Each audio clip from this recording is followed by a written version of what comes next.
दंडवत प्रणाम। हरे कृष्णा प्रभु जी।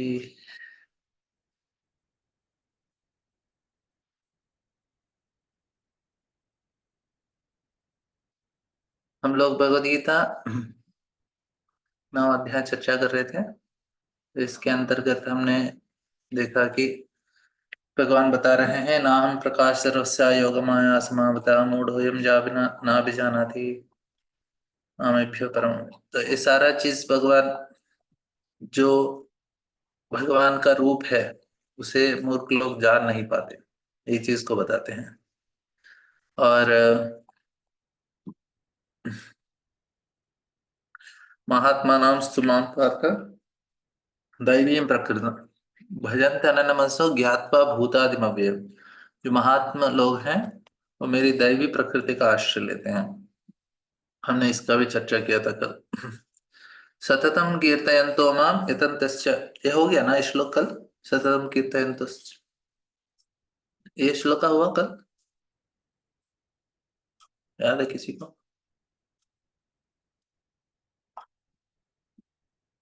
किसी याद नहीं? ठीक है, ये श्लोक याद है प्रभु जी नहीं हुआ है। नहीं नहीं हुआ हुआ प्रभु प्रभु जी, जी। नहीं हुआ। अच्छा, कौन सा श्लोक तक हुआ? 11वां श्लोक चालू है प्रभु नच जी। नच मातानि मस्त कर्माणि ओ, निर्बंध। 11वां श्लोक चालू है, 11वां। ठीक है ठीक है ठीक। मैं ना 9th मेरा तेलुगु का भी चल रहा है, हिंदी का भी चल रहा है, तो मुझे कंफ्यूज हो गया कौन सा श्लोक कहाँ बोला। ठीक है। 9 तक यहाँ पर भी लिए थे। हाँ, 9th चैप्टर तेलुगु का भी चलता है बाद में 1 घंटे के बाद। तो उसमें क्या होता है कि मैं यही चैप्टर में यही श्लोक बता रहा हूँ, तो मुझे कौन सा श्लोक उधर बताया याद नहीं। तो ये श्लोक चल रहा है ना, प्रभु जी अवजारंती 9th चैप्टर तक हो गया था ना ऐसा। 11, हाँ 11 चालू है प्रभु जी, बराबर है। हाँ 11 बराबर, थोड़ा 1-2 आगे पीछे, ये थोड़ा रिवीजन लेते ना ऐसा इसलिए। हाँ ट्यूशन। अवजानन्ति मामूढ़ा मानसीं तनुमाश्रितं परं भावमजानन्तं मम भूता महेश्वरं परं भावमजानन्तो मम भूता महेश्वरम। अवजानन्ति मामूढ़ा, भगवान साफ साफ बता रहे हैं कि उसको समझ नहीं पाते लोग, मूर्ख लोग। हम भी इतने ज्यादा बुद्धिमान नहीं है। हम भी बहुत प्रयास कर रहे हैं, भगवान को समझने का प्रयास कर रहे हैं, लेकिन एटलीस्ट ये चीज तो समझ जाएंगे कि हम भगवान एक व्यक्ति हैं। उतना मूर्ख तो नहीं हो अभी हम लोग। उस उस स्थिति से हम थोड़ा बाहर आए हैं। हम भगवान को एक व्यक्ति के रूप में समझने का प्रयास कर रहे हैं और उनके जो धाम को भी हम स्वीकार कर रहे हैं। तो इस प्रकार से जो जो लोग इस मूर्ख लोग हैं, ये समझ नहीं पाते। वो क्या करते हैं कि भगवान को भी एक साधारण मनुष्य मानते हैं, नहीं तो देवताओं को भगवान के समान तुलना कर लेते हैं, नहीं तो अपने गुरु को भगवान बना देते हैं। समझ रहे हैं आप? तो ये सारा चीज उनके अंदर कमियां हैं, जिसको भगवान बोलते हैं मूढ़ा। अवजारंती मां मूढ़ा। कोई सारे बहुत सारे लोग हैं ना, गुरु को भगवान बना देते हैं, उसने ये किया वो किया। ऐसे ये सारे लोग मूर्ख लोग हैं। हम नहीं बोल रहे हैं, भगवान बोल रहे हैं। तो हम भगवान के, तो प्रभुपाद जी को एक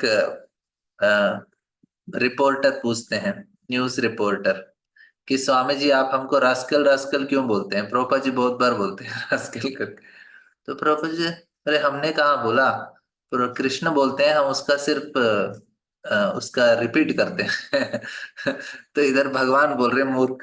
तो हम बोलते नहीं किसी को मूर्ख, हम बोलते हैं कृष्ण ने बोला तुमको मूर्ख। तुमको कुछ एतराज है तो कृष्ण के साथ डील करो, हमको कुछ मत बोलना, क्योंकि हमारा, हम तो सिर्फ पोस्टमैन जैसा है। पोस्टमैन तो सिर्फ लेटर देते हैं, तो आप बोल नहीं सकते ना कि आप क्यों ऐसा किया। तो हम किसी को मूर्ख नहीं बोलते। भगवान कृष्ण बोलते हैं, हम उसको रिपीट करते हैं।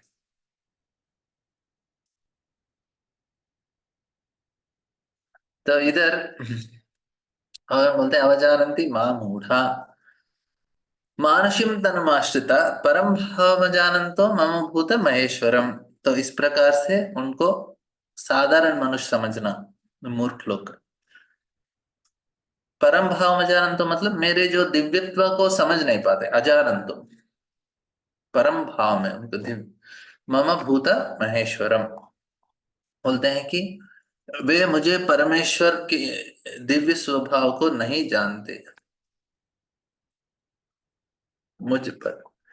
तो आगे का श्लोक में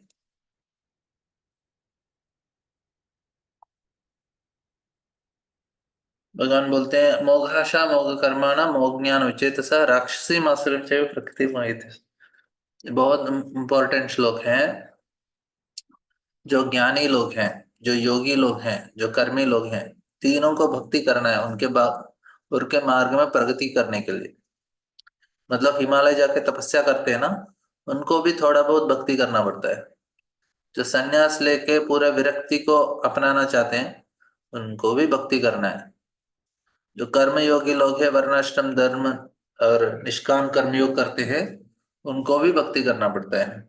लेकिन भक्त को कर्म ज्ञान योग करने का जरूरत नहीं पड़ता, ये अंतर है। मतलब बाकी योगों में भक्ति के बिना प्रगति नहीं है।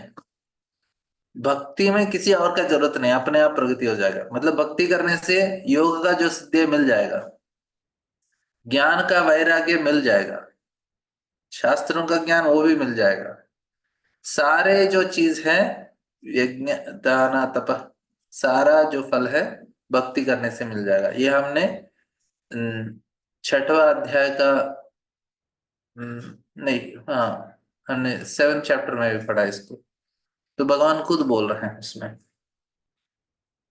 कि तो किस प्रकार से उनके भक्तिमय सेवा से सब कुछ मिल जाता है और कुछ करने का जरूरत नहीं पड़ता। तो और भगवान इधर, लेकिन बाकी लोग को बाकी चीज करना पड़ता है, भक्त को करने का जरूरत नहीं।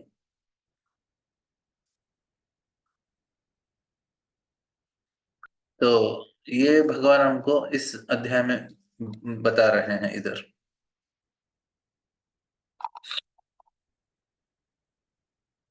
और नेक्स्ट श्लोक भी अच्छा श्लोक है। इसमें भगवान बताते हैं, हाँ एक्चुअली लास्ट चैप्टर का, ये लास्ट श्लोक का 8वें अध्याय का, वेदेषु यज्ञेषु तपस्सु चैव दानेषु यत् पुण्य फलम प्रतिष्ठम मत्येते तत्सर्वम् इदं विदित्वं योगी परम स्थान उपैति त्याद्यम।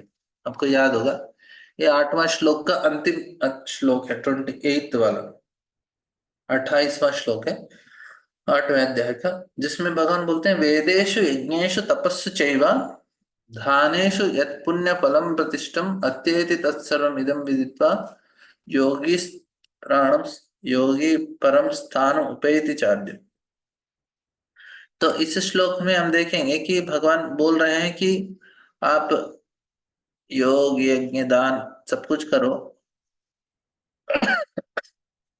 उसका जो अल्टीमेट बेनिफिट है भक्ति से आ ही जाएगा। आपको ये सारा चीज करने का जरूरत नहीं अलग से। तो मैं आपको एक बार श्लोक दिखा देता हूँ।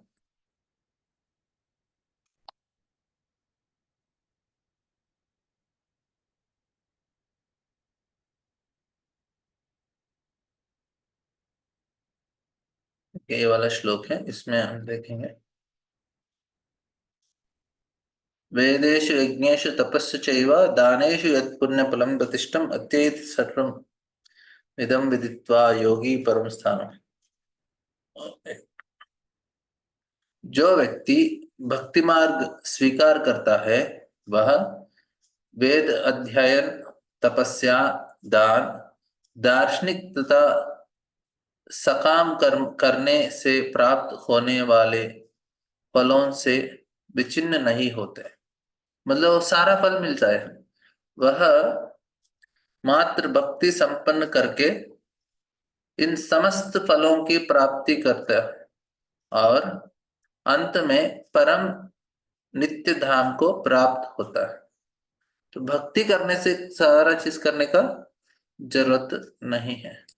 लेकिन ये आपको अध्याय का दिख रहा है ना,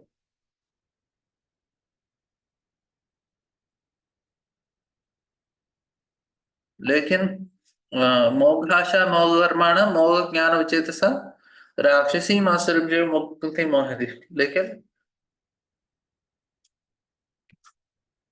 जो लोग इस प्रकार मोहग्रस्त होते हैं वे आसुरी तथा नास्तिक विचारों के प्रति आकृष्ट रहते हैं। इस मोहग्रस्त अवस्था में उनकी मुक्ति आशा, उनके सकाम कर्म तथा ज्ञान का अनुशीलन सभी निष्फल हो जाता है। मतलब ज्ञान कर रहे हैं लेकिन भगवान को समझ नहीं रहे, कृष्ण का भक्ति नहीं कर रहे हैं, तो क्या हो गया? विफल हो गए। सकाम कर्म कर रहे हैं, क्या होगा? विफल हो गए। मोक्ष के लिए प्रयास कर रहे हैं, फिर भी विफल हो गए, समझ रहे हैं। तो भगवान बता रहे हैं कि भक्ति नहीं किया तो कुछ भी फायदा नहीं। ऐसा आगे श्लोक है, महात्मा नाम सुमाम पार्थ दैवीं प्रकृतिमाश्रिता भजन्ति अनन्य मनसो ज्ञात्वा भूतादिमव्ययम्। हे पार्थ, मोहमृत महात्मा जन दैवी प्रकृति के संरक्षण में रहते हैं। वे पूर्णतः भक्ति में निमग्न रहते हैं क्योंकि वे मुझे आदि तथा अविनाशी भगवान के रूप में जानते हैं। तो इधर दो प्रकार का माया है, एक योग माया है, एक महामाया है। तो हम सारे लोग महामाया के अंतर्गत है, जो दुर्गा देवी है, लेकिन हमको जाना है योग माया। योग माया हमको भगवान का सेवा करने में मदद करता है और महामाया हमको इस भौतिक दुनिया में अपने इच्छाओं को पूर्ण करने में सहायता करता है। दो अलग अलग है। इस दुनिया में हमारा इच्छा पूरा करना है तो कौन सहायता करेगा? महामाया। भगवान का सेवा करना है, जो महात्मा है वो योगा माया के अंतर्गत रहता है। उनका जीवन में जो भी होता है योगा माया देखभाल करता है। कैसे है कि कभी अभी अर्जुन है, अर्जुन मोहग्रस्त हो गए, अर्जुन प्रश्न पूछ रहे हैं, लेकिन वो महामाया के अंतर्गत नहीं है, वो योग माया के प्रभाव में कर रहे हैं। वो महामाया नहीं है उधर, उधर क्या है?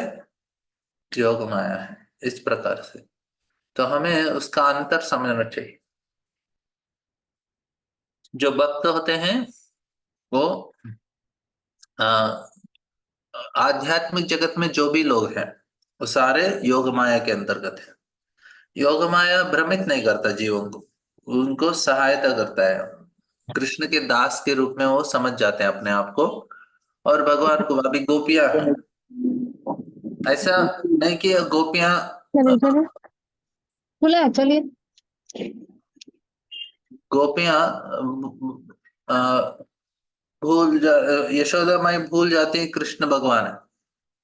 वो कैसे भूल जाती हैं? योग माया उनको बुला देती है ताकि वो अपने जो सेवा है कृष्ण के लिए अच्छे से करे, माँ के रूप में। उनका इच्छा है कृष्ण को माँ के रूप में सेवा करे, लेकिन अभी भगवान है तो कैसे करेंगे?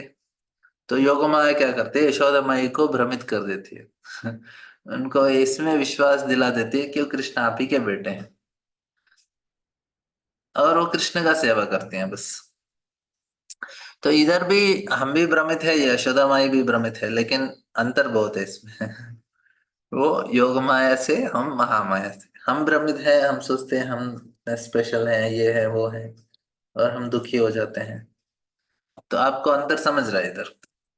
तो ये बहुत बड़ा अंतर है इसमें, प्रेम और सोना और लोहे के बीच का अंतर है तो हमको भी योग महात्मा नाम से, जो भी पांडव है, प्रहलाद है, तो ऐसे नारद मुनि है, ये सारे महात्मा लोग हैं। तो महात्मा है तो देवी प्रकृति, तो योग माया जो उधर पौर्णमासी के रूप में हम समझ सकते हैं कि राधा रानी का शक्ति है, राधा रानी के कृपा से चलता है उनका जीवन, और हमारा जीवन दुर्गा देवी के कृपा से चलता है। दुर्गा देवी इधर भौतिक जगत में लोगों को बहुत ताप देती है, बहुत अलग अलग तरीके से उनको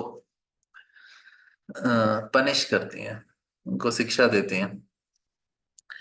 हम एंजॉय करना चाहते हैं, लेकिन दुर्गा देवी हमको सुधारने का भी प्रयास करती साथ ही साथ तो उसमें थोड़ा तकलीफ हो जाता है हमको, बोलते हैं अरे इतना सारा क्यों तकलीफ हो रहा है? उनके अब दुर्गा के हाथ में है ना, उनके सब 10 हाथ है तो हम सुधर जाते हैं तो दुर्गा देवी छोड़ देती है उनको। जब तक हम सुधरेंगे नहीं, कैसे है कि कोई बच्चे ठीक से पढ़ते नहीं ना, उनको उनको कोई मामी है जो बहुत स्ट्रिक्ट है, उनके हाथ में छोड़ देते हैं। अभी वो घर में पढ़ नहीं रहा है तो मामी के घर को जाने का उसको, और मामी जो है बहुत स्ट्रिक्ट है, बुआ बुआ है। बुआ जो है बहुत स्ट्रिक्ट है, और अच्छे से धुलाई देती है, धुलाई करती है, ताकि आप अच्छे से पढ़े। अब सीख जाएंगे तो छोड़ देंगे, नहीं तो रहना पड़ेगा उधर ही। हमारा हालत भी ऐसा है। जब तक हम कृष्ण का इच्छा को स्वीकार नहीं करेंगे, कृष्ण के भक्ति नहीं करेंगे, तब हमारा धुलाई चलता रहेगा। तो कभी ना कभी हम सुधर जाएंगे। तो ये महात्मा लोग हैं, वो ये अभी लग रहा है कि उनको भी दुख हो रहा है, नहीं उनको, भगवान चाहते हैं कि कभी कुछ ऐसा हो। अभी युधिष्ठिर महाराज हैं जो धर्मराज हैं, उन्होंने जुआ खेला, बोलेंगे अरे कैसे कैसे कर दिया वो तो, लेकिन भगवान ने कराया उसको, योग माया ने कराया युधिष्ठिर महाराज से। क्यों? वो ये सिखाना चाहते हैं कि धर्मराज जैसे महान पुरुष, जो धर्म का इतना पालन करने वाले, इतने अपने मन और इंद्रियों को नियंत्रित करने वाले व्यक्ति भी जुआ खेलेंगे तो उसके नशा में वो भी सब कुछ नष्ट हो जाए, वो उनका सब कुछ नष्ट हो जाएगा। तो ये सारा चीज सिखाना चाहते हैं भगवान, तो इसलिए उन्होंने इस्तेमाल किया युधिष्ठिर का राज का इस कार्य में। तो हमें क्या समझना चाहिए कि भगवान इस प्रकार से लोगों को सिखाना चाहते हैं, और हमें इस प्रकार से सीखने का प्रयास करना चाहिए। लेकिन वो हो रहा है युधिष्ठिर में ऐसा नहीं कि वो भ्रमित व्यक्ति हैं, और ऐसा नहीं, वो भगवान चाहते हैं कि ऐसा हो। तो ये सारा चीज चीज होता है वो योग माया के अंतर्गत होता है। ठीक है, किसी को कुछ प्रश्न है इसके ऊपर? तो भगवान लिखते हैं हे पार्थ,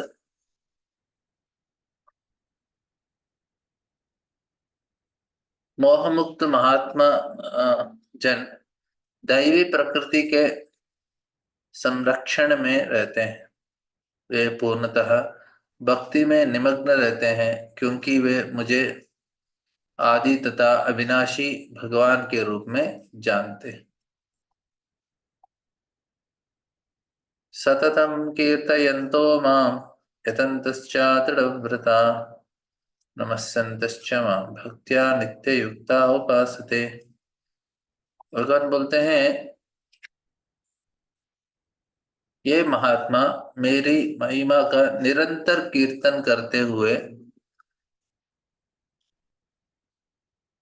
दृढ़ संकल्प के साथ प्रयास करते हुए, मुझे नमस्कार करते हुए, भक्ति भाव से निरंतर मेरी पूजा करते हैं। तो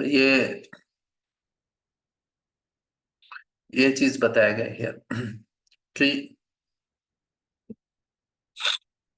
महात्मा मेरी महिमा का निरंतर कीर्तन करते हुए दृढ़ संकल्प, दृढ़ता के साथ, ये बहुत महत्वपूर्ण विषय है कि वो कोई भी स्थिति में भगवान का कीर्तन नहीं छोड़ते, कोई भी स्थिति में भगवान का शरण नहीं छोड़ते, हर समय भगवान का कीर्तन में लगे रहते हैं। इधर कथा सुनो, कीर्तन करो, हर समय हरिनाम चलते रहना चाहिए, और उनके कानों में भगवान का कीर्तन और गुणगान हो रहा है। ये महात्मा लोग हैं। महात्मा क्या करते, तो हमें भी महात्मा बनना है, तो हमें भी उनके पद चिन्हों में चलना है। इसी प्रकार हम भी भगवान का निरंतर कीर्तन, इच्छा तो होना चाहिए एक ना एक दिन कि मैं भी भगवान का निरंतर कीर्तन करूं, इच्छा रखना चाहिए इस प्रकार से, और दृढ़ संकल्प के साथ प्रयास करते हुए, मुझे नमस्कार करते हुए, भक्ति भाव से निरंतर मेरी पूजा करते रहें। तो ये चीज हमें सीखने का प्रयास करने का, और इसको हम सक्सेस मान सकते हैं। ये सही सफलता है हमारे जीवन का, कि हम कितना भगवान का हमने नाम लिया, कितना कीर्तन किया, कितना भगवान के भक्ति किया, कितना नमस्कार किया, कितना उनसे प्रार्थना किया। ये काउंट होता है हमारे मृत्यु के समय में, बाकी कुछ काउंट नहीं होता है।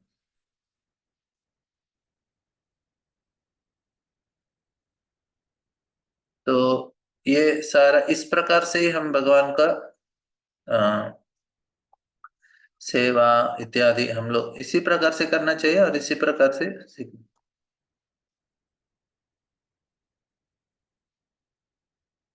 तो 15th श्लोका इधर से ना दूसरा चीज बताना चाहते हैं भगवान। ज्ञान यज्ञेन चाप्यन्ये यजन्तो मामुपासते एकत्वेन पृथक्त्वेन बहुधा विश्वतो मुखम्। ये ना ये अलग विषय है जो भगवान इधर से शुरू कर रहे हैं। तो मैं आज थोड़ा अभी एक्चुअली मेरा बहुत देर से क्लास चल रहा था कंटिन्यूस, तो मैं अभी तक इंग्लिश का क्लास हुआ था तो तुरंत हिंदी का भी। तो आज हम लोग इधर ही समाप्त करेंगे। मैं माफी चाहता हूँ उसके लिए मैंने 20 मिनट का क्लास लिया। कल हम आगे और थोड़ा चर्चा करेंगे। बहुत बहुत धन्यवाद आप लोगों का। हाँ वो कल तो छुट्टी है हमारा, सैटरडे संडे। आप उसका तात्पर्य पढ़ लीजिए आज के लिए और फिर देखेंगे आगे जाके हम लोग भगवत गीता के बाद जन्माष्टमी से पहले हमारा भगवत गीता हो गया तो फिर नहीं हुआ तो भी कुछ दिन हम जन्माष्टमी कृष्ण का लीला भी चर्चा करेंगे। तो अलग अलग लीला है भगवान का। जन्माष्टमी आने से तक हम अपना चेतना को तैयार रखेंगे। भगवान कृष्ण को हमारे जीवन में और एक बार बुलाने का मौका है जन्माष्टमी में। बहुत बहुत धन्यवाद आप लोगों का। हरे कृष्णा।